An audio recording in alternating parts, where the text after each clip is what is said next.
ಕುರ್ಚಿ. C for chair. ಇದು ಒಂದು ಕುರ್ಚಿ. ನಾವು ಇದರ ಮೇಲೆ ಕುಳಿತುಕೊಳ್ಳುತ್ತೇವೆ. ದೀಪ. ಇದು ದೀಪ. L for lamp. ನಮಗೆ ದೀಪಗಳು ಬೆಳಕನ್ನು ನೀಡುತ್ತವೆ. ಪ್ರದರ್ಶನದ ಗೂಡು. S for showcase. ನಾವು ಮನೆಯಲ್ಲಿನ ವಾಸಿಸುವ ಕೋಣೆಯಲ್ಲಿ ಈ ಶೋಕೇಸನ್ನು ಇಟ್ಟಿರುತ್ತೇವೆ. ಮನೆಯ ಅಂದವನ್ನು ಹೆಚ್ಚಿಸಲು ಶೋಕೇಸ್ನಲ್ಲಿ ಬೊಂಬೆಗಳನ್ನು, ಇತರ ಆಕರ್ಷಕ ವಸ್ತುಗಳನ್ನು ಇಟ್ಟಿರುತ್ತಾರೆ. ಸುಖಾಸನ. ಇದು ಒಂದು ಸುಖಾಸನ. S for sofa.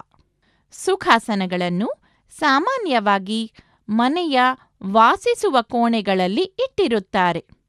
ನಾವು ಸುಖಾಸನದ ಮೇಲೆ ಕುಳಿತುಕೊಳ್ಳುತ್ತೇವೆ. ಮೇಜು. T for table.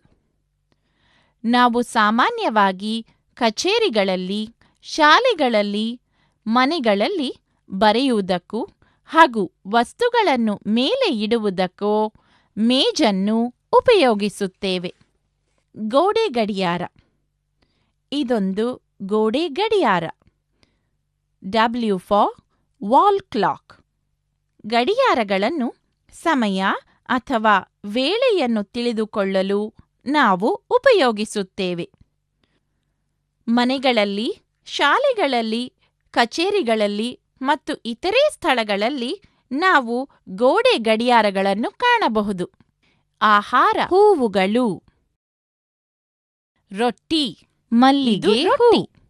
ಬೀಫ್. ಇವು ಬ್ರೆಡ್. ಮಲ್ಲಿಗೆ ಹೂಗಳು ಬೇಕರಿಗಳಲ್ಲಿ